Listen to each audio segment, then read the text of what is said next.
Assalamualaikum warahmatullahi wabarakatuh.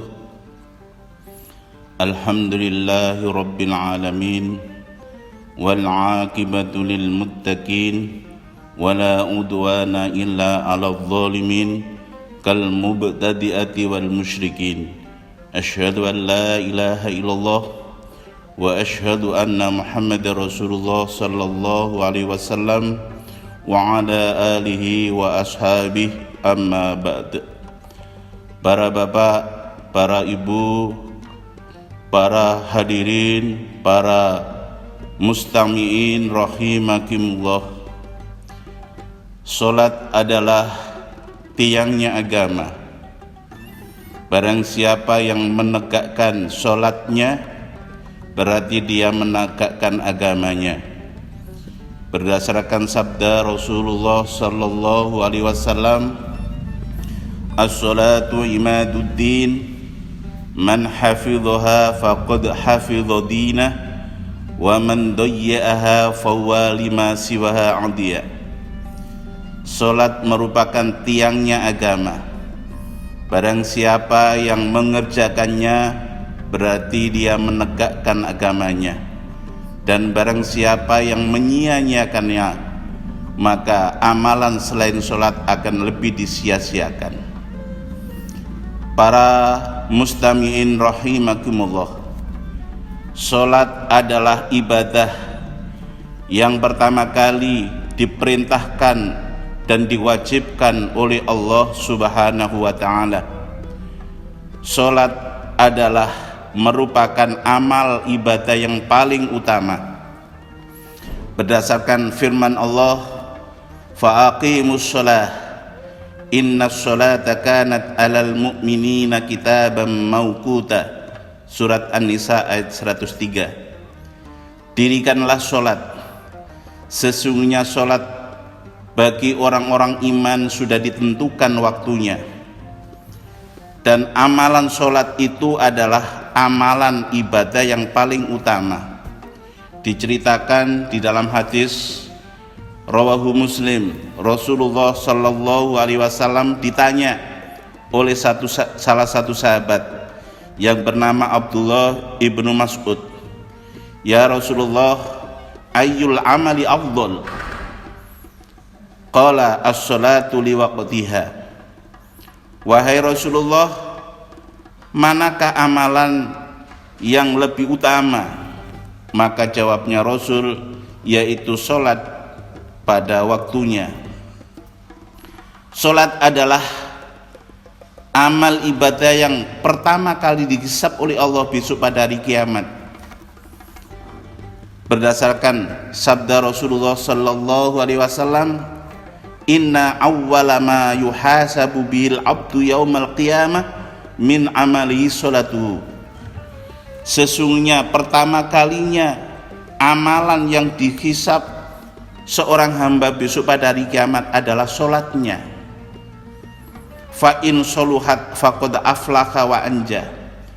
Barang siapa yang memperbaiki sholatnya, dalam arti tertib mengerjakannya, tertib sholat-sholat sunnah maupun ibadah-ibadah sunnah yang lainnya, dan sesuai dengan syariat tuntunan Rasulullah sallallahu alaihi wasallam, maka sungguh orang itu akan beruntung dan selamat.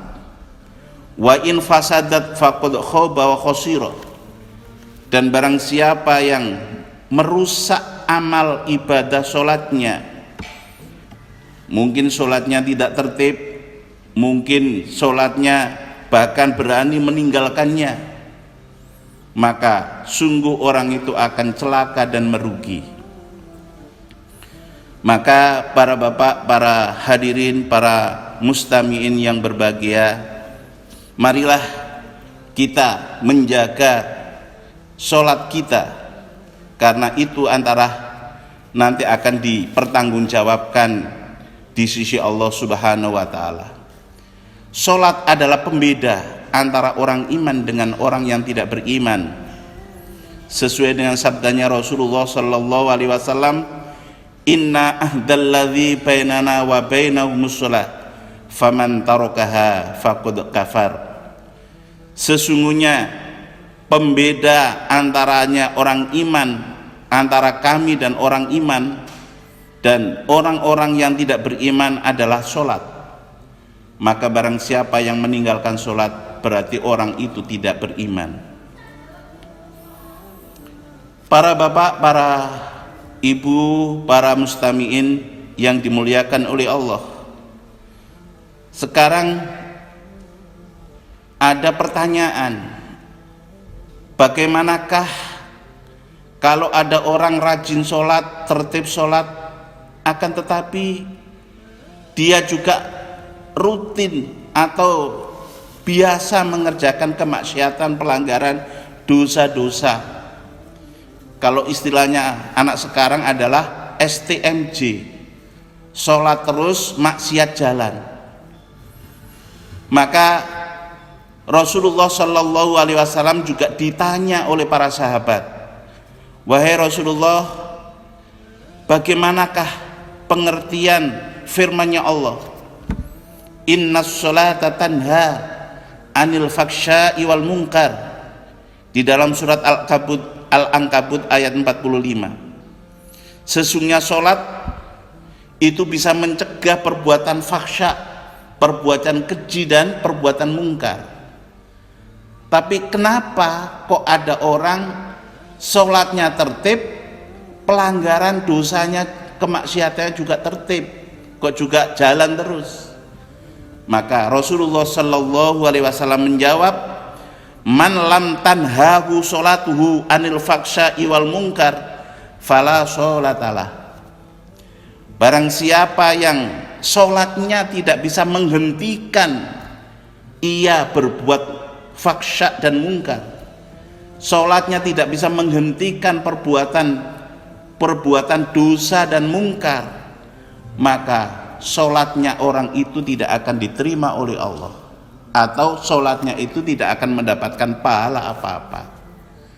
Maka dari itu para mustami'in, para bapak, para ibu, para kaum muslimin, kita mohon kepada Allah agar sholat kita senantiasa diterima oleh Allah, dan kita berdoa kepada Allah dengan kita rutin tertib mengerjakan sholat, dan kita bisa meninggalkan semua kemaksiatan-kemaksiatan.